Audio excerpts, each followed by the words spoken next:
Hey guys, welcome back to my channel. How many of you guys have checked out that interview with Amanda Seales on Club Shay Shay? I've just watched clips of it, and when Amanda Seales was getting picked on and bullied and stuff like that, I was always on Amanda's side for the most part, because I kind of understood where she was coming from, right? Like, Amanda Seales is just one of those type of people that just doesn't sugarcoat stuff. She says what she feels, she says what she wants, and that's just it.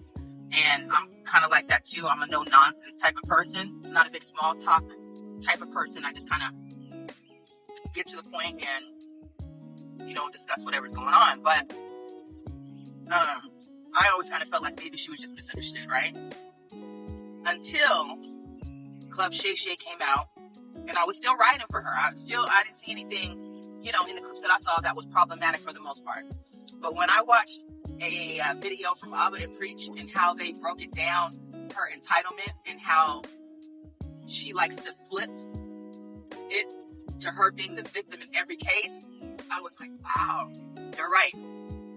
Now, I know somebody that is just like Amanda Seales. I do. She's just like Amanda Seales for the most part. The way they speak, their vernacular, this need for acceptance, if you will. And this person would often make statements, make comments, and didn't necessarily care about how it was received. And this person actually told me, before we stopped being friends, that she was diagnosed as having this neurodivergent disorder. So when Amanda Seales said it, I was like, I said, that's why you remind me of this person so much. And so what's interesting is that they say neurodivergent people don't process information the same. But to me, what it means is they just can't read the room.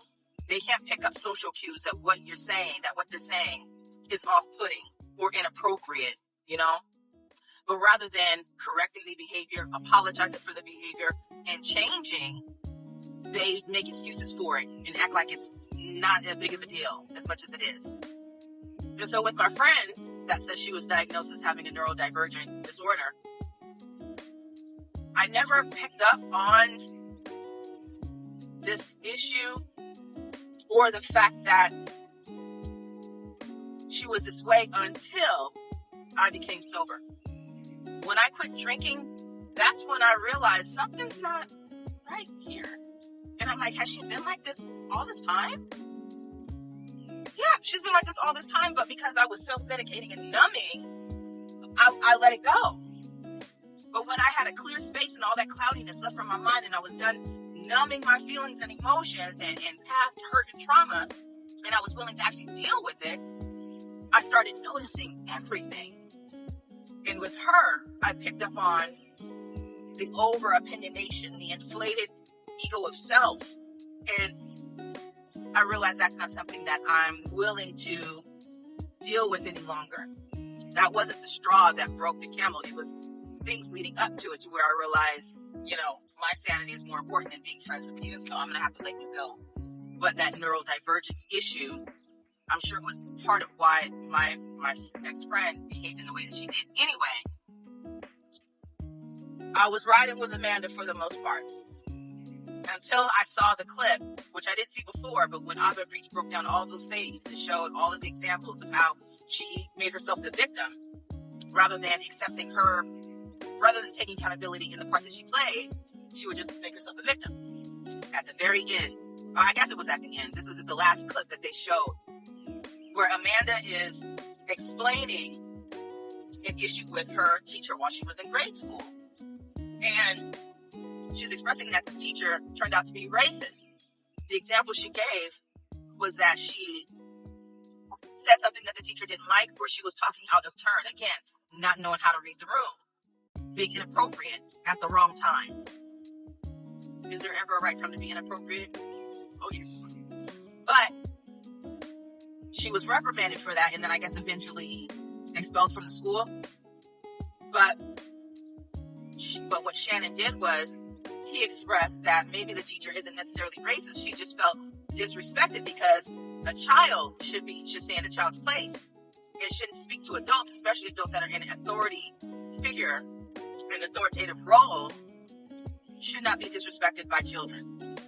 And so what Amanda did, rather than taking that information and appreciating his perspective on that, she called him combative because he wouldn't agree with her that the teacher is racist. I'm glad Shannon Sharpe stood up for himself and he said, why do you call that combative when I just have a difference of opinion? Aha! You know? And so what she said was, well, you're being combative because you're minimizing my experience. If I'm living it and I told you this is what happened, and you have your difference of opinion, but you're minimizing my experience, that's being combative. And that's not the definition of combative. We just talked about this. Words mean things. You can't just throw out words like aggressive and combative and racist and not have the proper context behind why are you using that word. In that moment, that's when I realized, damn, maybe she is the problem. Maybe she is the problem. I don't think there's anything wrong with being straightforward and direct, right? But along with being straightforward and direct, you have to know who it is you're talking to. I can't always be straightforward and direct with my kid. I can't always be straightforward and direct with, say, somebody that's supervising me. I have to change the tone.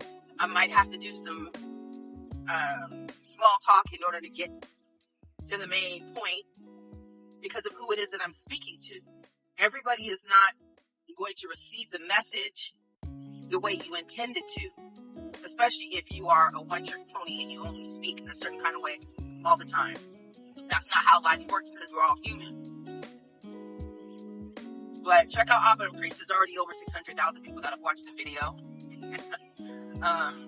And I thought they did an excellent job of breaking down every example, how she made herself the victim rather than taking accountability just in her role. Because in life, it takes two to tango in every situation. If you break up with somebody, if you get a divorce, if you get fired, if you have to fire somebody, guess what? It takes two to tango in every situation, which means we always should look and see what part did we play in this occurring. It's never, ever that just that one person. Even if somebody does something egregious to you, there's a role that you play to even be in that situation. I'm not victim blaming like people who are victims of like real shit. I'm just saying that in order to grow, in order to learn and heal and to not make the same mistakes, we have to look at our part. Did we have to be where we were for that to even occur? Should I have thought twice before I let this come out of my mouth? You know? There's always, children are different. When you're a child and things happen to you, you have no control over that because kids are going to be kids. Right? Should they be respectful? Absolutely. But that's on the parents to teach them. When I see bad kids, I'm looking at the parents automatically. I don't care about the kid. I'm looking at your mama and your daddy. What have they taught you? What have they failed to teach you as to why your behavior is this way? Cause and effect. Cause and effect.